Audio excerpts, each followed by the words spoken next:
Ibu Shalom. Bagaimana kabarnya hari ini? Iya, luar biasa. Walaupun lagi ada masalah, luar biasa. Dahsyat ya. Ya saudara, minggu-minggu ini bulan ini memperingati setelah kenaikan Tuhan Yesus ya. Kita memperingati bagaimana Roh Kudus dicurahkan. Turun ya ke dalam dunia karena Yesus berkata kepada murid-muridnya, kamu jangan pergi, jangan pelayanan dulu sebelum Roh Kudus memenuhi hidupmu. Amin. Ya, jadi sebelum Roh Kudus penuh, enggak boleh ngapa-ngapain. Karena itu, kalau Yesus memberi pesan seperti itu kepada murid-muridnya, berarti pesan ini penting enggak buat kita gereja Tuhan? Berarti Roh Kudus penting enggak buat kita? Ya, dan Roh Kudus adalah Roh penolong, penghibur yang akan memberikan kita kuasa untuk kita ini hidup di dalam perkenanan Tuhan. Mari kita buka Roma pasal yang ke-8. Judul perikopnya adalah hidup oleh roh. Ya. Ayat yang pertama berkata, demikianlah sekarang tidak ada penghukuman bagi mereka yang ada dalam Kristus Yesus. Roh yang memberi hidup telah memerdekakan kamu dalam Kristus dari hukum dosa dan hukum maut. Sebab apa yang tidak mungkin dilakukan hukum Taurat karena tidak berdaya oleh daging telah dilakukan ya oleh Allah dengan jalan mengutus anaknya sendiri dalam daging yang serupa dengan daging yang dikuasai dosa karena dosa ia telah menjatuhkan hukuman atas dosa di dalam daging. Saudara, dikatakan ayat 2, roh yang memberi hidup ya telah memerdekakan kamu dalam Kristus dari hukum dosa dan hukum maut. Ya, saudara, ini penting bagi kita supaya kita tahu. Lalu apa sih fungsi Roh Kudus di dalam kehidupan orang percaya, orang Kristen? Ayat yang keempat berkata begini, sebab tuntutan hukum Taurat digenapi di dalam kita yang tidak hidup menurut daging tetapi menurut roh. Hukum Taurat itu berat tuntutannya. Mata ganti mata, gigi ganti gigi. Tidak mungkin kita bisa diselamatkan kalau kita mengikuti hukum Taurat. Ya, enggak ada saudara. Jadi orang yang bersinah harus dirajam pakai batu. Ya, semua harus dihitung dengan nyawa. Tetapi bagi orang-orang yang hidup di dalam roh dikatakan, ya kita ini digenapi sudah hukum. Ya, tuntutan hukum Taurat karena kematian Kristus di dalam daging. Ayat 5, sebab mereka yang hidup menurut daging memikirkan apa? Hal-hal yang mereka yang hidup menurut roh. Coba jangan malas baca Alkitab. Cuma disuruh, saya ini hari ini khotbah 5 kali loh. Ya tolong saudara bersemangat sedikit, amin. Saya tahu saudara itu jarang baca Alkitab di rumah toh. Makanya di gereja tak suruh baca Alkitab, jangan malas ya. Saudara, ayat ini berkata begini, sebab mereka yang hidup menurut daging memikirkan apa? Mereka yang hidup menurut roh memikirkan apa? Pertanyaan saya, saudara tiap hari mikirin daging atau roh? Ampuni mereka Tuhan. Sebab mereka tahu apa yang mereka lakukan, tapi mereka pura-pura tidak tahu. Loh ini jelas loh saudara, mereka yang hidup menurut daging, yang dia pikirkan daging terus. Tapi ketika kita dipimpin oleh roh, maka kita memikirkan perkara-perkara yang dari roh. Yang dari daging itu apa? Galatia 5. Percabulan, kenajisan, hawa nafsu, nafsu jahat, iri hati, kebencian, dendam, amarah, keserakahan, pertikaian, roh perpecahan, rupa-rupa kejahatan ada di dalam daging kita. Kalau kita tiap hari mikirkan yang gitu, marah, benci, dendam, serakah ya, berarti kau masih hidup di dalam daging. Tapi buah roh ialah apa? Kasih, sukacita, damai sejahtera, kesabaran, kemurahan, kelemah lembutan, penguasaan diri. Ya, tidak ada yang menentang hukum itu. Kalau sudah tiap hari mikirin itu, berarti engkau hidup dalam roh. Sekarang saya nggak usah tanya, ya yang masuk surga siapa, yang masuk neraka siapa. Ya saudara pikir-pikir saja. Kalau saudara tiap hari mikirin daging, udah neraka tempatmu. Loh ini benar loh, ini simpel tapi benar ya. Karena Alkitab berkata Galatia 5, barang siapa yang hidup menurut daging, dia tidak mungkin mendapat bagian dalam kerajaan Allah. Orang yang hidup mengikuti keinginan daging, dia tidak mungkin berkenan kepada Tuhan. Karena daging itu adalah perseteruan dengan Allah. yang hidup dalam daging dia musuhan sama Tuhan. Bayangkan loh, Tuhan dimusuhi. Gila gak ini orang? Kita musuhin sama pejabat aja gak mungkin menang, apalagi musuhan sama Tuhan loh, dimusuhi. Loh ini firman Tuhan loh yang ngomong. Banyak orang Kristen duduk di gereja tiap minggu, tapi statusnya bermusuhan dengan Tuhan. Kalau apa? Kalau kau hidup dalam daging, percabulan, kenajisan, perpecahan, suka berantem, suka bikin onar, cari gara-gara, itu daging saudara. Dan itu tidak berkenan kepada Tuhan. Orang yang hidup menurut daging tidak mendapat bagian dalam kerajaan Kristus. Walaupun kau duduk di gereja setiap hari Minggu, walaupun kau pelayanan, walaupun kau nari-nari, walaupun kau nyanyi, maaf, walaupun saya khotbah. Kalau saya melakukan hal-hal itu, saya tidak mendapat bagian dalam kerajaan Allah. Lalu ayat yang berikutnya berkata, ayat 6. Karena keinginan daging apa? Adalah maut. Tetapi keinginan roh adalah dan. Nah ini, orang itu kalau hidupnya dipimpin roh, setiap hari ada damai, sejahtera. Dalam rumah tanggamu damai sejahtera, gak pernah berantem suami istri. Ya, amin suami istri.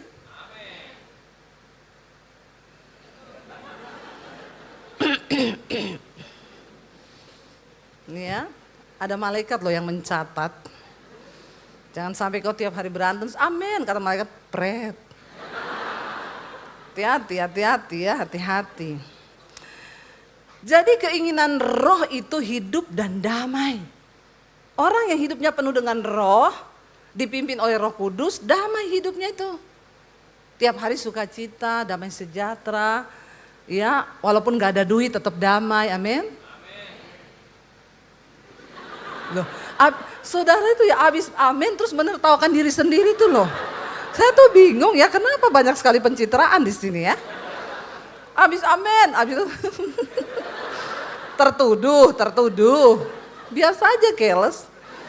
Ya, kok tertuduh begitu ya?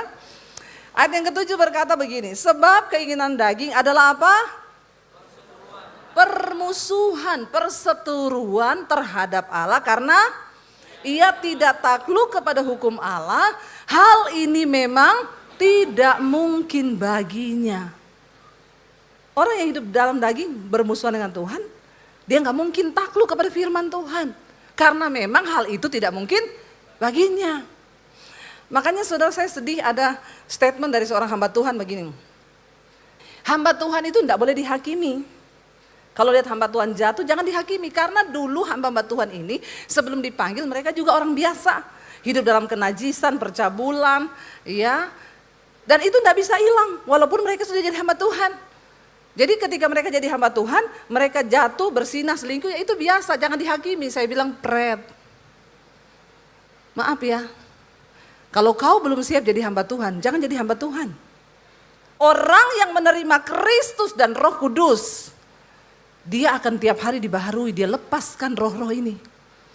Ya, kalau kau masih terikat dan kau berdiri di mimbar, lebih baik kau jangan melayani dulu. Jangan melayani dulu saudara. Ya, karena orang melayani Tuhan itu harus sudah diubahkan oleh Roh Kudus. Saya mau tanya, apakah saya masih bisa berdosa? Apakah saya masih berdosa? Jawab, saya masih berdosa enggak?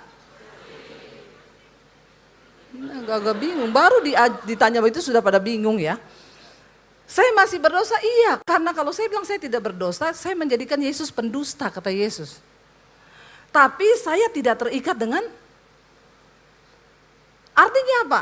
Ya saya nggak mungkin dong ya hidup dalam perselingkuhan. Kenapa?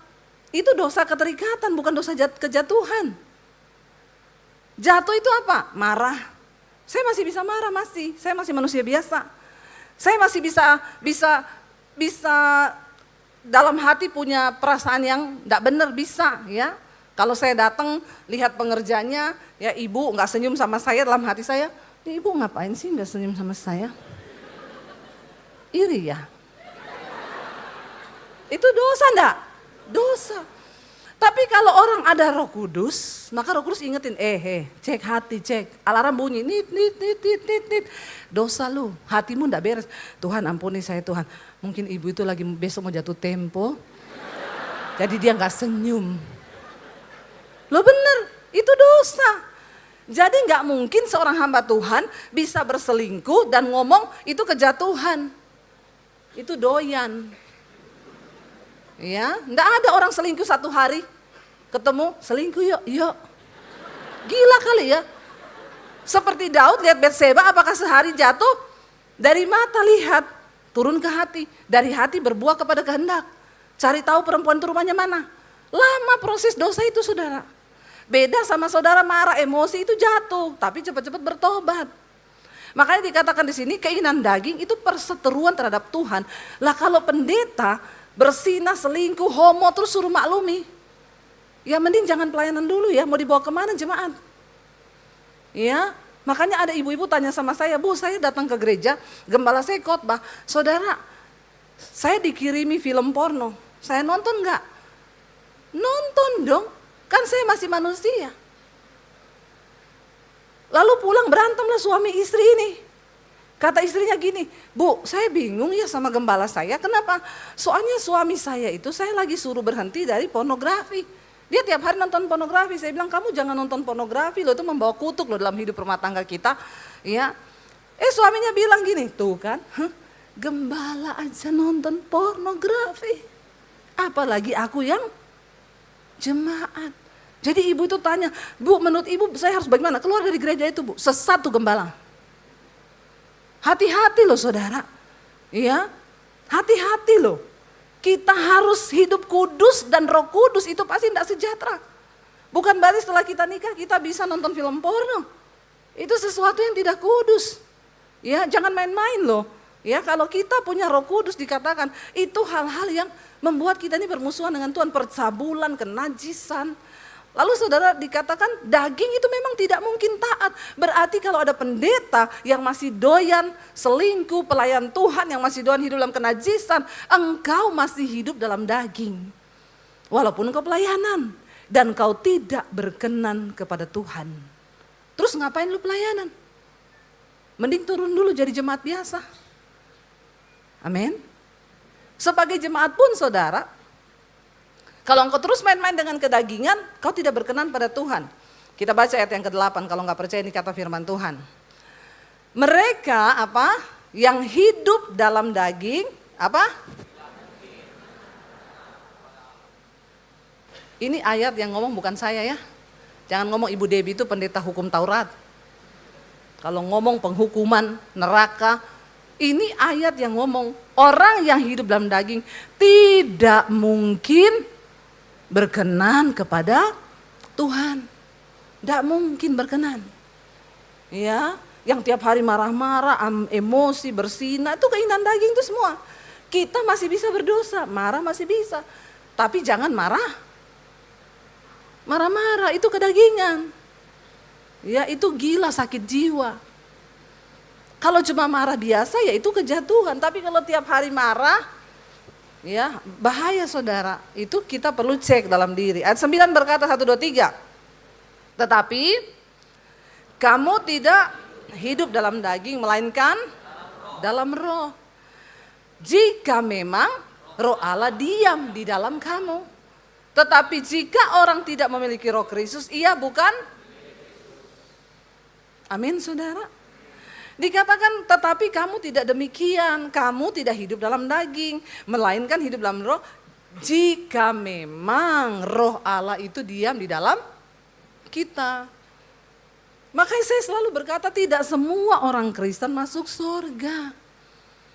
Roh Kudus itu adalah materai yang diberikan Allah, itu materai loh. Surat itu bisa jadi sah kalau ada materai. Alkitab bilang Roh Kudus adalah materai yang diberikan Allah kepada orang percaya. Nah waktu Yesus datang atau masa pengangkatan tiba, siapa yang akan mengalami pengangkatan dan siapa yang akan masuk dalam kerajaan Allah? Mereka yang punya cap materai itu, yang hidupnya dipimpin oleh Roh Kudus. Amin.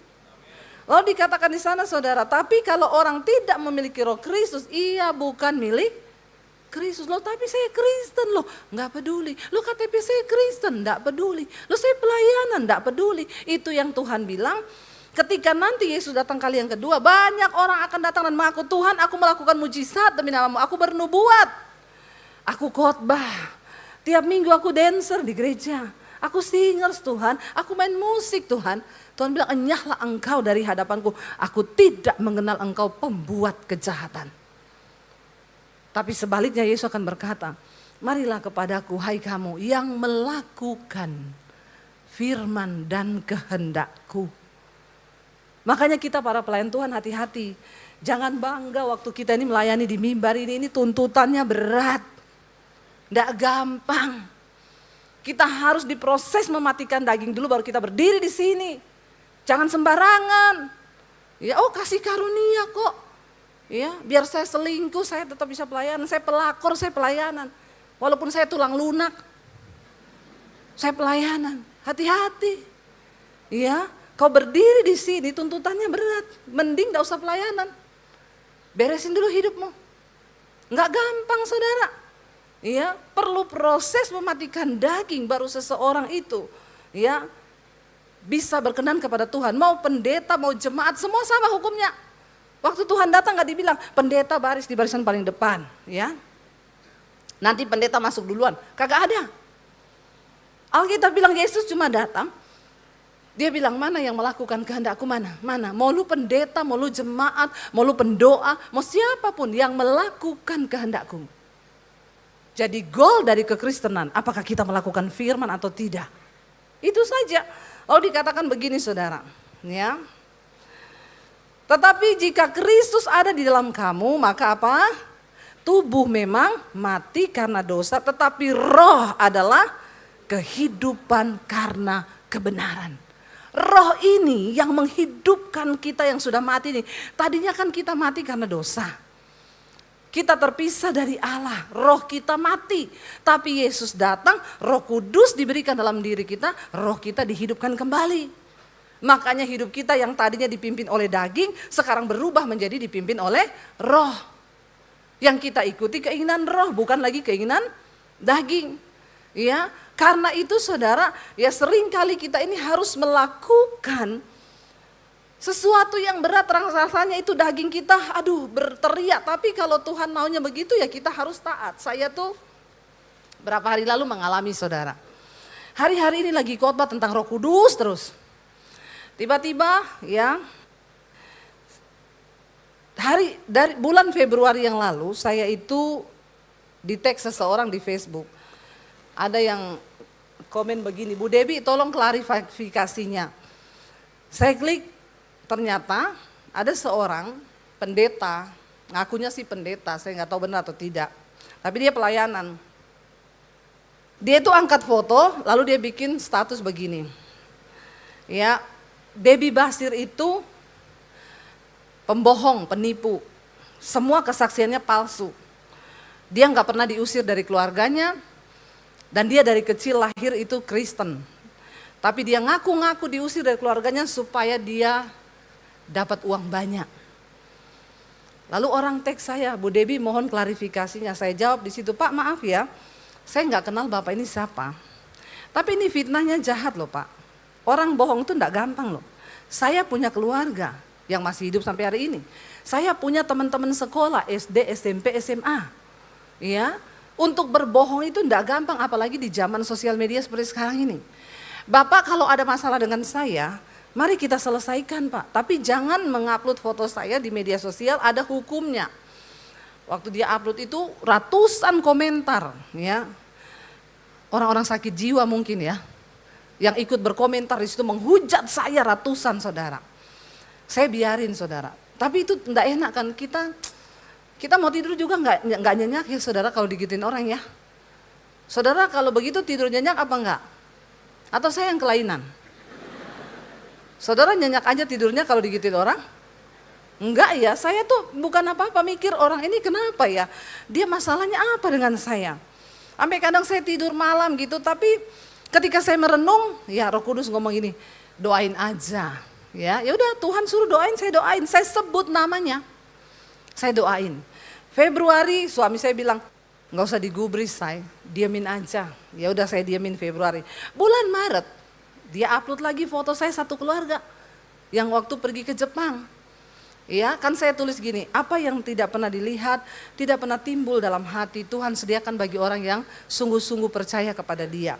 Foto saya di Jepang, dia upload sama dia saudara. Tulisannya begini, pendeta-pendeta hedon ini jalan-jalan ke luar negeri pakai uang gereja, menghabis-habiskan uang gereja. Ya makanya jemaat jangan tertipu bla bla bla bla. Dia pakai ayat lagi begini. Lalu jemaat-jemaat sakit jiwa komen di bawah lagi. Ya. Kenapa saya bilang sakit jiwa? Ya sakit jiwa, lu nggak tahu kebenarannya, kenapa lu komen gitu ya? Berarti kan ini lagi penuh iri dengki hatinya ya. Kenapa saya tulis status begitu?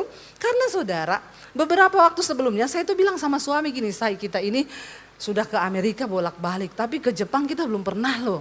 Terus suami saya bilang, ya udah kita berdoa atur waktu ya, nanti kita pergi ke Jepang. Lagi ngomong begitu, tiba-tiba ada orang WA, Bu, sudah pernah ke Jepang belum? Belum. Saya mau ke Jepang lihat anak, mau nggak sekalian kirim paspor sini, saya beliin tiket, saya siapin hotel, ibu tinggal berangkat aja. Mujizat enggak? Bagi saya itu mujizat, karena saya nggak ngomong-ngomong, cuma ngomong dengan suami, di kamar nggak ada yang tahu. Tapi ternyata dibocorin sama Tuhan ke orang lain. Dia dengar, dia bilang, ayo Bu, ya udah saya berangkat lah. Makanya ketika di Jepang saya foto, saya tulis apa yang tidak pernah didengar, nggak pernah dilihat oleh mata, ya. Di-upload pendeta hedon jalan-jalan pakai uang gereja, habis-habisin uang perpuluhan. Saya dalam hati saya, lu pikir saya gembala, saya ini YouTuber. Maaf ya, maaf. Nggak usah tepuk tangan, nggak usah. Biasa aja keles. Ya, maaf ya, jangankan ke Jepang ya. Ya saya ke planet Mars aja bisa. Sombong. Lo diingetin Roh Kudus lo sombong. Ya udah saudara, akhirnya orang komen lagi di situ ratusan menghujat. Memang makanya nggak usah bayar perpuluhan, nggak usah bayar ini, nggak usah bayar gini.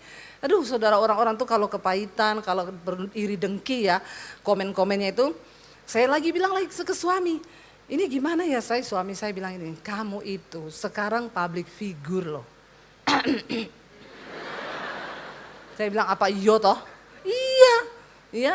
Lihat kayak Maya Estianti, mereka kan bukan hanya punya fans, mereka juga punya haters. Dalam hati saya, jadi suami saya bilang, enggak usah dipikirin, diamin aja. Ya beda ya, suami saya Solo, saya Sulawesi. Wong Solo tuh sabar. Biar kakinya diinjak juga, permisi mas, kaki saya di bawahnya kakinya mas. Capcay deh. Ya. Jadi saudara, kalau malam tuh saya nggak bisa tidur ya, sampai jam 2 dia tuh bangun. Saya kamu belum tidur tuh, kenapa sih? Dia belai kepala saya, nggak usah dipikirin saya, aku nggak bisa memikirkan ini. Terus dia ngomong, kosongkan pikiranmu. Saya tuh nggak tahu mau sedih atau nangis saudara ya. Lah disuruh kosongkan pikiran tuh piye coba. Ya, dia bilang kosongkan pikiran, nggak usah dipikir. Aku bilang, say pikiran dikosongin, gila aku say gila. Ya kalau masih bisa balik lagi. Kalau nggak balik lagi besok saya ketawa-ketawa sendiri piye. Tapi dia bisa tidur begitu saudara. Saya nggak bisa tidur. Saya bilang ini udah nggak main-main loh. Foto keluarga kita sama anak-anak saya nggak salah loh. Orang ini jahat. Besoknya saya lihat, udah komen banyak. Dia tambahin lagi, iya ini pendeta satu ini penipu, pembohong. Saya tuh punya bukti-bukti bahwa kesaksiannya tuh semua palsu. Saya masuk aja begini, maaf ya semua yang berkomen di sini, hati-hati dengan mulutmu ya. Fitnah itu ada hukumnya, kena di undang-undang ITE, saudara maaf. Ya fitnah, perbuatan tidak menyenangkan, pencemaran nama baik, bisa kena pasal, saya tulis semua di situ. 6 tahun penjara, denda 1 miliar. Terus malah diejek. Oh iya kan, dasar pendeta kadrun. Nggak bisa dikritik, mau lapor polisi. Waduh saya tambah panas hati saya saudara. Saya berdoa dalam nama Yesus, Tuhan tolong saya. Jadi sekarang itu buat saudara saya juga mau ngomong hati-hati bermedia sosial. Sekarang kita upload foto orang tanpa izin. Ya, dia bisa tuntut kita loh. Soalnya kadang jemaat juga minta foto, bu cepet selfie, yang dia angkat yang mukanya bagus. Saudara pernah ngalami nggak temenmu angkat fotomu? Temenmu cantik banget dan kau? Itu sangat tidak menyenangkan. Beredar lagi di media sosial, semua nonton. Ya, itu perbuatan tidak menyenangkan, hati-hati.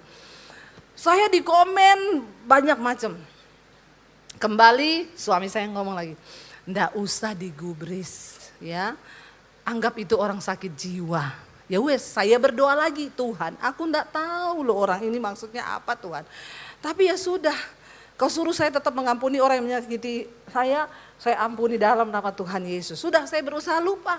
Dari Maret, April, Mei kemarin, saya pas pelayanan di Palu, kita ada bikin, ada panitia Palu bikin Paskah Sulawesi Tengah, ya dihadiri oleh 50.000 jemaat dan itu pecahkan rekor muri 50.000 telur Paskah saudara. Saya ini lagi tiap hari pelayanan nggak pernah berhenti, saya dan suami keliling kemana-mana, koyo ditambah-tambahi dengan ya iblis yang begini ini kan bikin hati nggak tenang ya, saya nggak tidur, dia aduh betapa berdosanya saudara sering kali ya.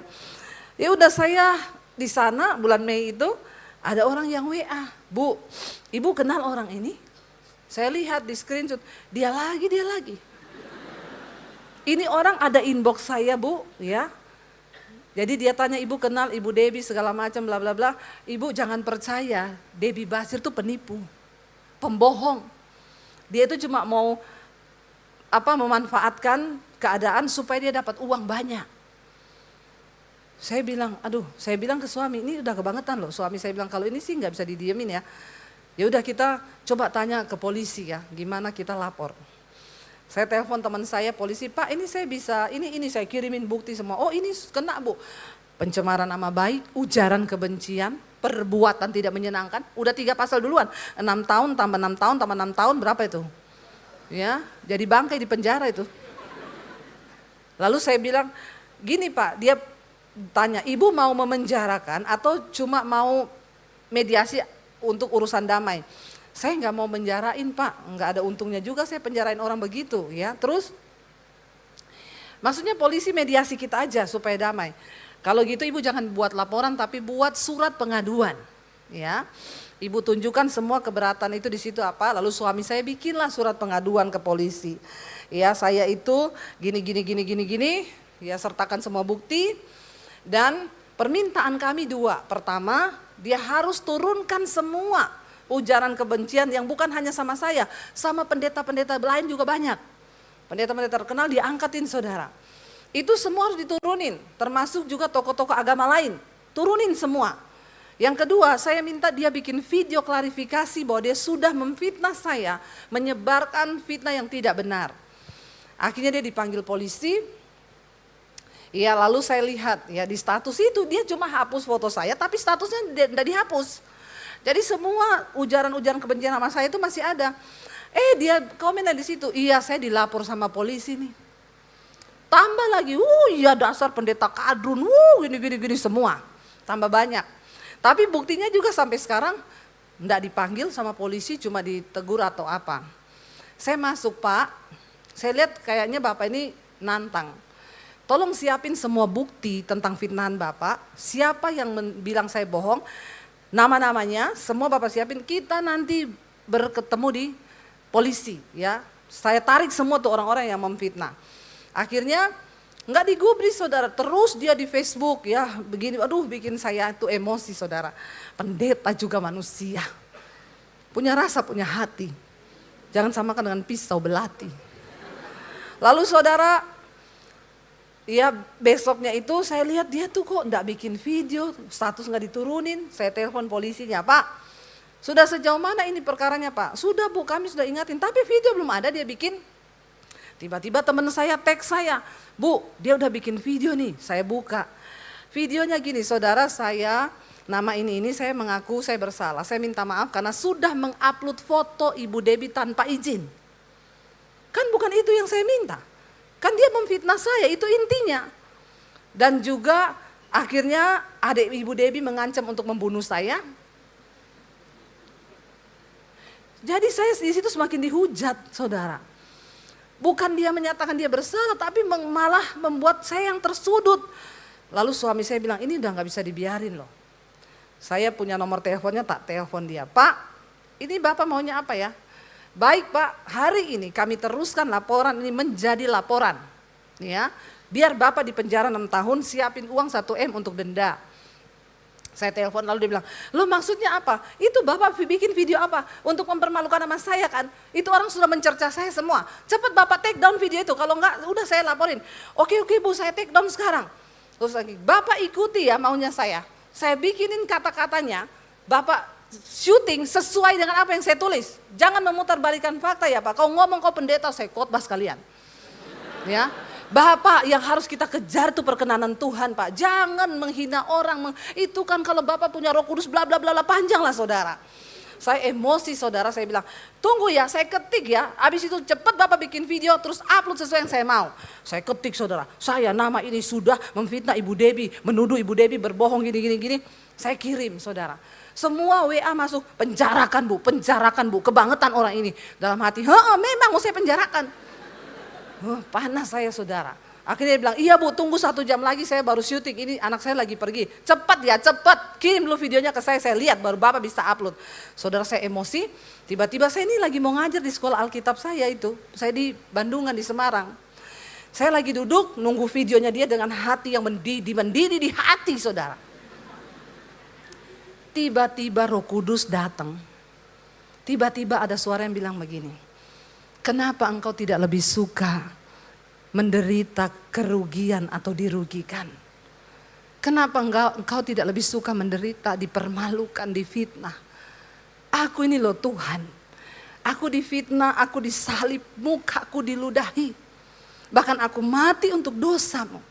Tapi kenapa kamu mencoba menekan orang, suruh bikin video untuk klarifikasi, membenarkan namamu supaya nama baikmu tidak rusak, supaya kamu begini-begini. Saya terdiam saudara dengan air mata yang berlinang. Saya diam di situ. Lalu Tuhan bilang, tidak usah kamu merasa orang harus membenarkan dan klarifikasi supaya orang semua tahu kamu baik. Kamu sombong, kamu angkuh. Saya nangis saudara. Akhirnya saya ambil telepon, saya telepon dia, saya bilang, Pak, saya mau minta maaf sama Bapak. Saya berdosa, saya ini sombong, saya ini angkuh Pak. Tuhan tegur saya Pak.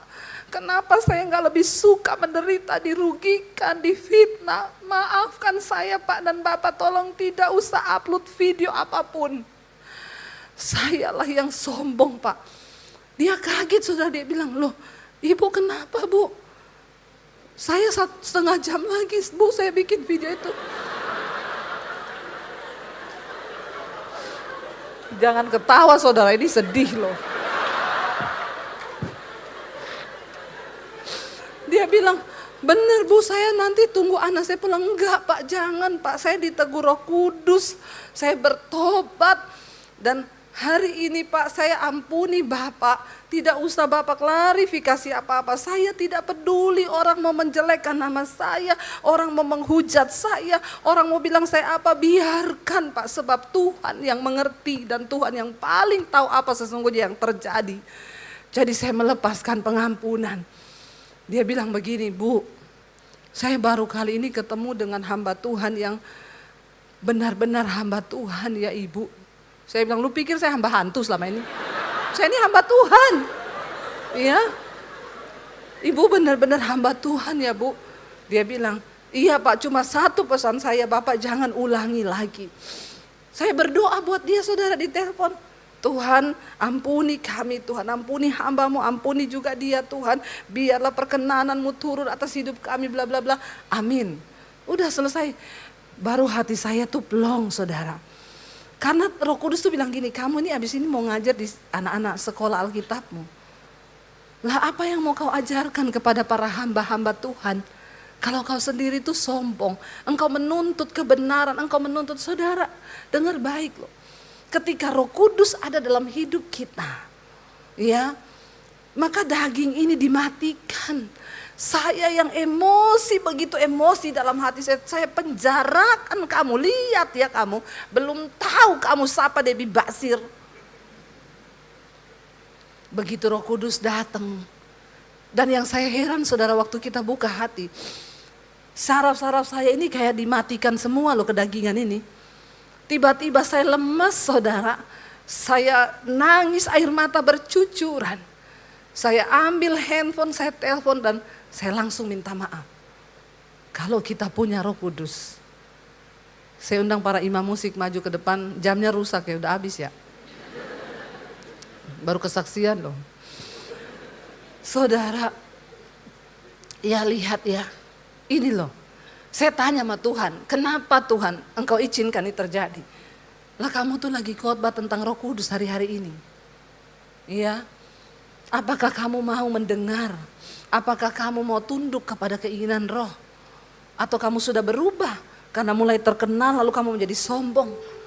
Saudara, apapun dosa yang mengikatmu hari ini, Roh Kudus tahu semua keterikatan kita. Orang tuamu gak tahu, pendetamu gak tahu.